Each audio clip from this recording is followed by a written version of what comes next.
There's a reason Generation X experiences the world differently, and it has nothing to do with nostalgia alone. People often point to the music, the movies, or the culture, but the real difference was shaped much earlier. Let's begin with something that would never be allowed today. Picture yourself at 6 years old sitting in the front seat of your father's car. No seatbelt, no booster seat, just vinyl seats, warm air, and the road stretching out ahead. You're in charge of the radio, slowly turning the dial through static until you find the right song. But then something unexpected happens. Your father looks over and lets you steer. Your hands barely fit around the wheel. He controls the pedals. You guide the direction. By modern standards, this would be called reckless. But in that moment, you didn't feel unsafe. You felt trusted. Back then, safety rules existed, but they weren't enforced by fear. No one was tracking you. No one was checking in. That trust followed you everywhere. Your mother parked the car outside the shops and told you to wait. She'd be gone 5 minutes. 5 turned into 10. 10 turned into 20. You watched strangers pass by, breathing fog onto the glass, drawing shapes in the condensation. Today, safety means location sharing and read receipts. But you learned something different. You learned that safety wasn't an alert on a screen. It was a feeling inside your body. That's where your internal compass was built, alone, in quiet moments, with no distractions. Once you had that compass, the neighborhood became your territory. The woods at the end of the street, the empty lot behind the shops. Adults called them dangerous. You called them freedom. You spent hours building forts from whatever you could find, discarded wood, old carpet, milk crates borrowed and never returned. There were no instructions, no adults to step in. You learned through trial and error.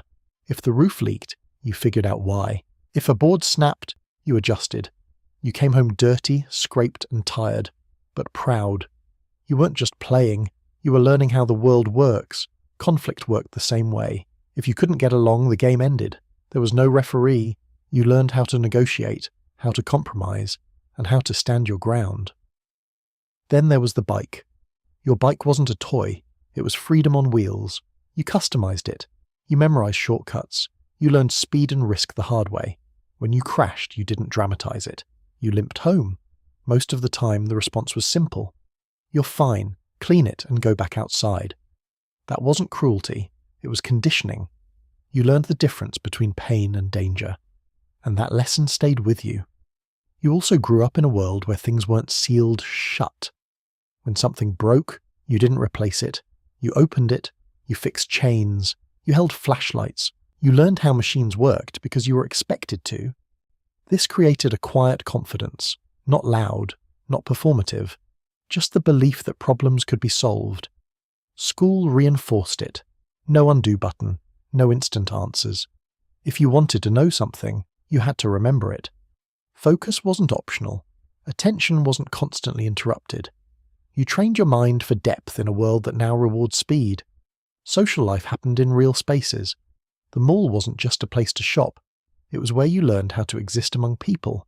You read faces, you sensed danger, you learned where you belonged. Identity wasn't curated, it was lived.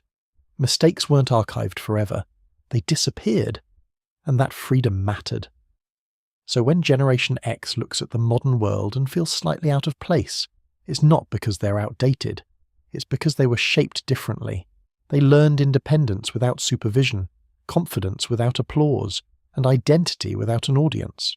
That quiet strength, built before everything was tracked, recorded, and optimized, is becoming rare. Not obsolete, rare.